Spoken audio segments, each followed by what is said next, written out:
సోమేష్ భూములపై సర్కారు ఆరా. ఫార్మాసిటీకి కిలోమీటర్ దూరంలో 25 ఎకరాల కొనుగోలు. రెవెన్యూ స్పెషల్ చీఫ్ సెక్రటరీగా ఉన్నప్పుడే భార్య పేర రిజిస్ట్రేషన్. పక్కనే సన్నిహిత కుటుంబానికి 123 ఎకరాలంట. సోమేష్ కుటుంబానికి వారం తేడాతో వాటి రిజిస్ట్రేషన్ ఏదో మతలబు ఉంది అని చెప్పేసి ఒక ప్రత్యేక కథనం కనిపిస్తా ఉంది ఆంధ్రజ్యోతి దినపత్రికలో. రాష్ట్ర ప్రభుత్వ మాజీ ప్రధాన కార్యదర్శి సోమేష్ కుమార్ ఆస్తుల చిట్టా వివాదం చెలరేగుతుంది. దీనిపై రాష్ట్ర ప్రభుత్వం దృష్టి సారించినట్లు సమాచారం.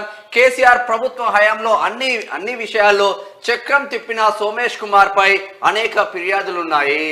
మొత్తం మీద కథం బట్టి సోమేష్ కుమారే కాదు, అప్పుడున్నటువంటి అధికారులు చాలా మంది, కలెక్టర్లు కానీ తర్వాత వివిధ శాఖల్లో పనిచేసినటువంటి అధికారులు కావలసినంత అప్పుడున్నటువంటి సర్కారుకు డబ్బా కొట్టడమే కాకుండా వేల కోట్ల రూపాయలు ఆస్తులు పోగేసుకున్నట్టుగా క్లియర్గా సమాచారం ఉన్నది. తర్వాత దానికి సంబంధించి మొత్తం కూడా తవ్వినా కొద్దిగా అవన్నీ కూడా వెళ్తా ఉన్నాయి. అయితే వాళ్ళకి సంబంధించి ఏం చేస్తుంది ఈ ప్రభుత్వం అనేటువంటి దానిపైన అంటే అక్కడ రఘునందన్ రావు గారు అడిగితే అంటే 100% ఇది కేంద్ర ప్రభుత్వం ఆధీనంలో ఉంది కాబట్టి కేంద్ర ప్రభుత్వం కూడా చర్యలు తీసుకోవాల్సిన అవసరం ఉంది, ఐఏఎస్ అధికారి కాబట్టి అని చెప్పేసి రాష్ట్ర ప్రభుత్వం చెప్తా ఉంది. అయితే మొత్తం మీద ఇటువంటి అధికారులు వదలడానికి వీలు లేదు. బయటకు వచ్చిన వాళ్ళు తీసి బయట వేస్తేనే లెక్క. ఇక ఈయన కూడా రెరా ఇన్ఛార్జి కార్యదర్శి శివబాలకృష్ణ సస్పెన్షన్. ఉత్తర్వులు జారీ చేసిన ప్రభుత్వం 8 రోజుల పాటు ఏసీబీ కస్టడీకి ఇస్తా ఉన్నారంట. ఇట్లా కొంతమంది అన్నీ తవ్వుతుంటే బరాబర్ దొరుకుతా ఉన్నారు. దొరికితే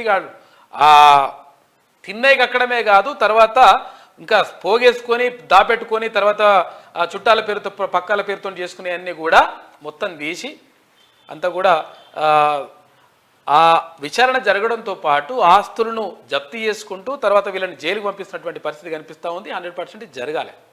లేకపోతే ఇష్టం వచ్చినట్టుగా వేల కోట్ల రూపాయలు వేసుకొని సపడే కూకుంటే ఫార్మాసిటీ పేరు మీద రైతుల దగ్గర నుంచి భూములు తీసుకొని వీళ్ళు రిజిస్ట్రేషన్లు చేసుకొని వీళ్ళు కొనుక్కోవడం ఏందో అర్థం కాని పరిస్థితి. సోమేష్ కుమార్ అంటూ పెద్ద దొంగ.